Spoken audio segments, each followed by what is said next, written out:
अस्सलाम वालेकुम स्टूडेंट्स, उम्मीद है आप सब खैरियत से होंगे। आज की इस वीडियो में जो टॉपिक हम लोग कवर करने वाले हैं वो है यूनिट नंबर 12 ज्योमेट्रिकल ऑप्टिक्स का application of total internal reflection, यानी कि रियल वर्ल्ड में कहाँ कहाँ पे टोटल इंटरनल रिफ्लेक्शन का फिनोमेना अप्लाई किया जाता है। इसमें सबसे पहले बात की हुई है टोटल इंटरनल रिफ्लेक्टिंग प्रिज्म की।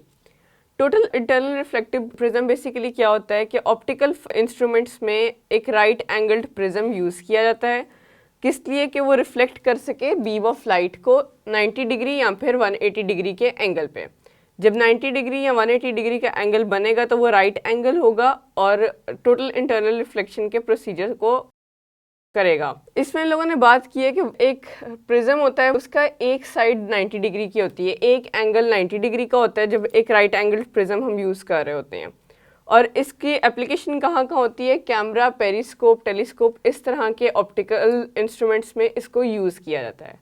इसको यूज़ किस तरह से करते हैं? बेसिकली रे एंटर होती है वर्टिकल साइड से आके प्रिज्म की और वो रिफ्लेक्ट करती है 45 डिग्री के एंगल पे, जिसकी वजह से एक साइड पर 90 डिग्री का एंगल बनता है। इस प्रोसेस को यूज़ करते हुए टोटल इंटरनल रिफ्लेक्शन होता है। क्यों? क्योंकि हमें पता है कि 45 डिग्री का एंगल 42 डिग्री से ज़्यादा है, जो कि एक नॉर्मल ग्लास का एंगल ऑफ रिफ्लेक्शन है। जब एंगल ऑफ रिफ्लेक्शन डिक्रीज होगा क्रिटिकल एंगल से, दैट मीन्स कि वहाँ पर ये सारा प्रोसेस होगा टोटल इंटरनल रिफ्लेक्शन का। पेरिस्कोप या टेलीस्कोप में किस तरह से ये दो प्रिज्म्स को यूज़ करके ये एंगल बनता है? बेसिकली एक एंगल टेलीस्कोप या पेरिस्कोप के लोअर पार्ट में होता है और दूसरा अपर पार्ट में होता है। यहाँ पे ह्यूमन आई यूज़ होती है जो कि देखती है कि लाइट एक ऑपोजिट साइड से एंटर हो रही है। सबसे पहले लाइट इस प्रिज्म एंगल से टकरा कर नीचे की तरफ जाएगी एंड देन इससे टकरा कर ह्यूमन आई में इमेज बनाएगी। ये सारा प्रोसेस यूज़ होता है कि किस तरह से प्रिज्म के यूज़ करके टोटल इंटरनल रिफ्लेक्शन होता है। नेक्स्ट बात की हुई है ऑप्टिकल फाइबर्स की।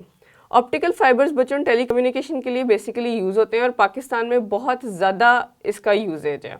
ऑप्टिकल फाइबर्स होते क्या है? इसमें हेयर साइज थ्रेड्स होते हैं जो कि ग्लास या फिर प्लास्टिक के होते हैं, जो कि लाइट रे को ट्रेवल करने में हेल्प करते हैं। ऑप्टिकल फाइबर के दो पार्ट्स होते हैं, एक इनर पार्ट जिसको कहते हैं कोर और एक आउटर पार्ट जिसको कहते हैं क्लैडिंग।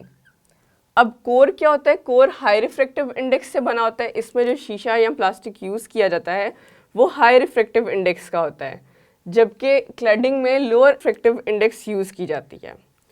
कुछ दिखने में ये ऐसा होता है। अब ये पार्ट जो कि आउटर शेल है वो कहलाता है क्लैडिंग और जो इनर पार्ट है इस ऑप्टिक केबल का, ये कहलाता है कोर। अब इसमें होता क्या है कि लाइट यहाँ से एंटर की, सबसे पहले आउटर साइड से एंटर की, जाके टकराई क्लैडिंग में, क्लैडिंग से टकरा कर कोर में मूव करती हुई दोबारा ऑपोजिट साइड की क्लैडिंग में आएगी और कुछ जिग-जैग सा फॉर्म करते हुए लाइट ट्रेवल करेगी। अब जब ये जिगजैग की फॉर्मेशन हो रही है, लाइट एंटर होके ऊपर क्लैडिंग पे टकरा रही है और वापस कोर पे आ रही है, क्योंकि लाइट की ट्रेवलिंग तो बेसिकली यूं है, स्ट्रेट ट्रेवल कर रही है। जब स्ट्रेट ट्रेवल करते हुए ये एंगल बनेगा तो यहाँ पर हमारे पास रिफ्रैक्टिव एंगल और क्रिटिकल एंगल के थ्रू 90 डिग्री का एंगल कुछ इस पॉइंट पे बनेगा। इस सारे प्रोसेस को ऑप्टिकल फाइबर में यूज़ किया जाता है लाइट की ट्रेवलिंग के लिए।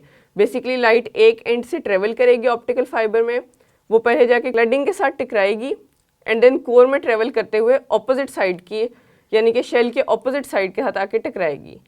फिर इसी तरह से ये फिनोमेना रिपीट होता जाएगा और through out the cable light travel करेगी, लाइट की रेस ट्रेवल करेंगी और हर बार वो जब क्लैडिंग से टकराएगी तो वहाँ पर एक 90 डिग्री का एंगल बनाकर वापस ऑपोजिट साइड पर आएगी। इस सारे प्रोसेस को कहते हैं टोटल इंटरनल रिफ्लेक्शन, यानी कि एक मीडियम से दूसरे मीडियम में जा नहीं रही बल्कि वापस रिफ्लेक्ट बैक कर रही है। आई होप आप लोगों को ये दोनों टॉपिक समझ आए होंगे और इजी लगे होंगे। इस वीडियो को बार बार देखिए ताकि आपका कंसेप्ट क्लियर हो। अपना ध्यान रखिए। खुदा हाफिज़।